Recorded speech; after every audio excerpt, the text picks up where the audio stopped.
Voilà, voilà. Alors, une petite vidéo rapide pour vous dire une chose, c'est que là, cette nuit, j'ai dormi dans un endroit un peu particulier qui s'appelle le prieuré de Kayak, qui est classé monument historique. Bon, c'est pas la première fois parce que je dors dans un environnement monument historique ou c'est-à-dire classé parce que il y en a plein sur le chemin en fait. Il y en a plein sur le chemin, que ce soit, quels que soient les chemins d'ailleurs.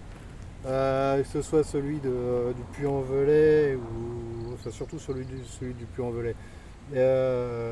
Voilà, bon, c'est pas la première fois.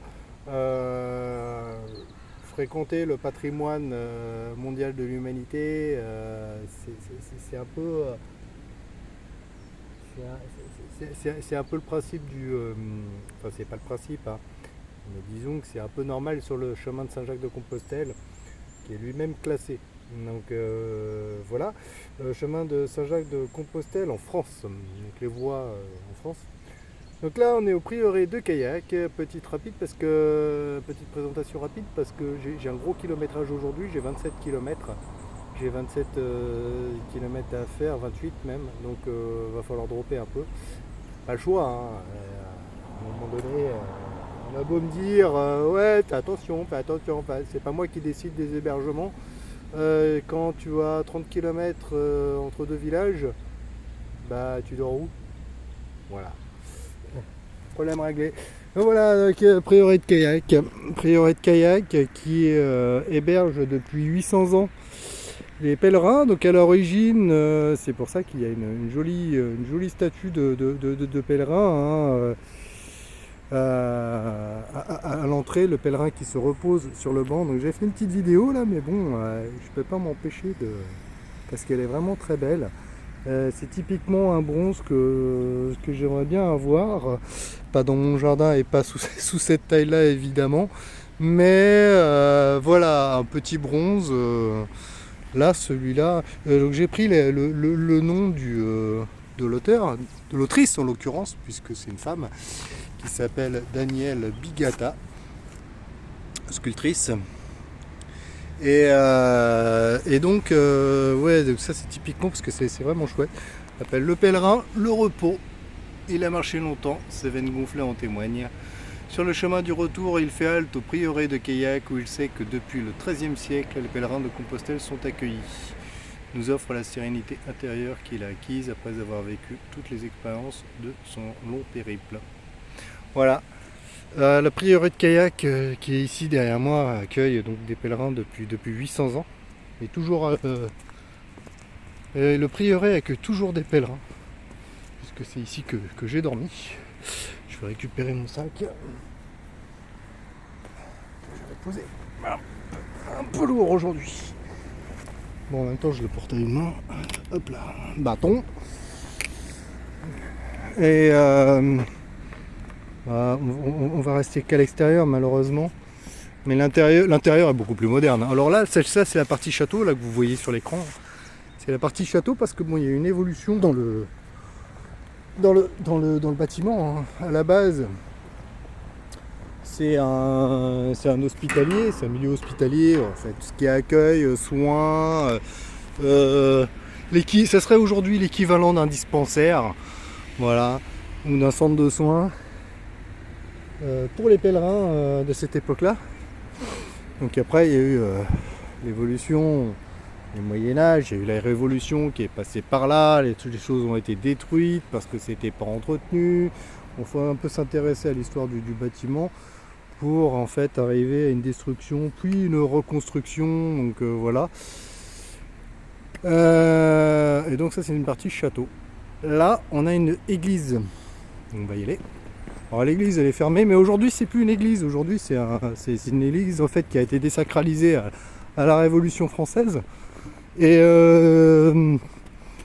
qui a servi de grange comme beaucoup d'églises par le passé. C'est le cadre, ça c'est l'endroit autour. Hein. C'est un endroit de très forte circulation là, par là, hein, donc un grand point. Aujourd'hui on est dimanche matin. Voilà, donc ouais, kayak. Donc ça c'est l'église qui a été donc après à la Révolution transformée en grange, etc. Pendant la Seconde Guerre mondiale, les Italiens garaient se servaient à l'armée italienne ici pour garer les véhicules. Ça servait de garage en fait à l'armée italienne. Donc je vois pas comment ils rentraient, etc. Mais bon, bref, ça leur servait de garage, peut-être d'atelier mécanique. Donc l'endroit a été oublié pendant très longtemps pour finalement après avoir être racheté par la mairie de Gradignan qui l'a réhabilité. Ouais, là on voit bien là, les ouvrages du temps.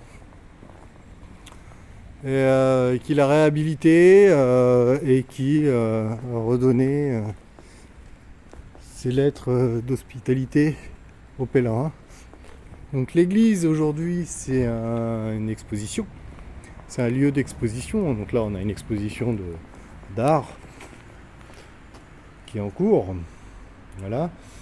Donc c'est un lieu d'exposition et le château il est fermé parce qu'il est fermé au public parce qu'il est en réhabilitation, tout ça.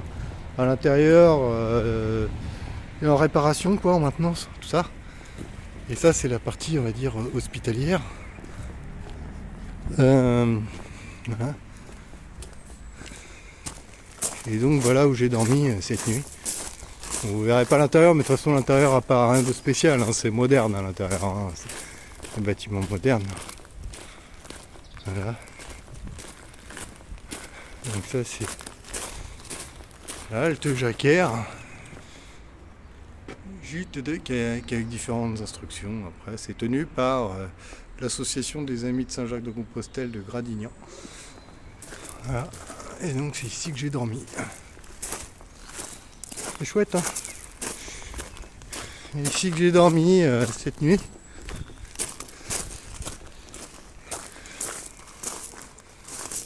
Voilà. Et là ça s'est fermé au public donc parce que bon à l'intérieur ils sont en train de tout refaire. Ils sont en travaux, voilà, c'est le terme que je cherchais. En travaux.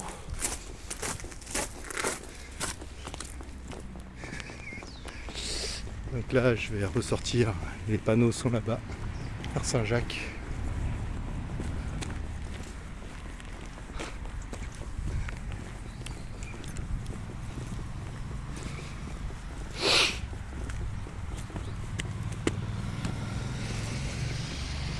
Voilà. En bas ce sont les fenêtres du gîte. Là. Et donc moi j'ai dormi là, en bas là. Sympa hein. Ah, il y a des endroits qui sont pires que ça. Hein. Il y en a qui rêvent de dormir dans les hôtels 3 étoiles, 4 étoiles. J'ai dormi dans les hôtels 3 étoiles, 4 étoiles, effectivement. Honnêtement, je préfère dormir ici. C'est beaucoup plus sympa. C'est beaucoup plus sympa. C'était calme. Bon, il y a de la circulation en fait. Hein. Mais une fois que les fenêtres sont fermées, l'endroit est calme. Et donc voilà. Donc là on n'est pas loin de Bordeaux. Un pompier de Bordeaux qui passe, hein, le Gradignan, je sais pas. Voilà, et puis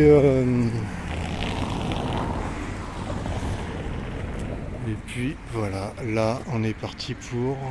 Je suis parti pour combien 28 km. Belin c'est là où je vais dormir après. Donc Belin-Bélier c'est là où je vais dormir après. Donc 28 km et puis bah voilà quoi.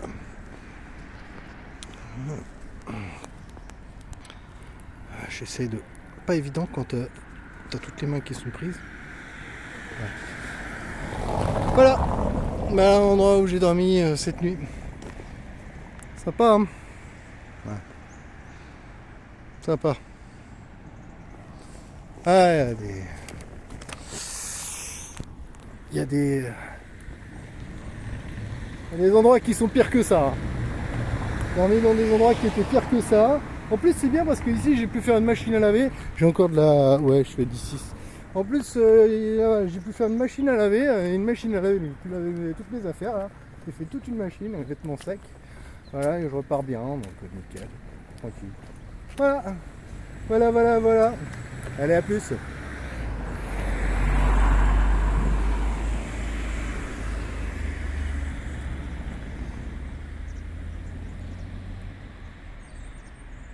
Tranquillou. Mission check. Putain, il fait pas la mise au point, ce con. C'est pas grave. On va la refaire. Voilà. Voilà. Elle pousse. Oh, c'est bien comme ça. Tiens, hop. Hop. Et voilà. Comme ça reste dans le fond.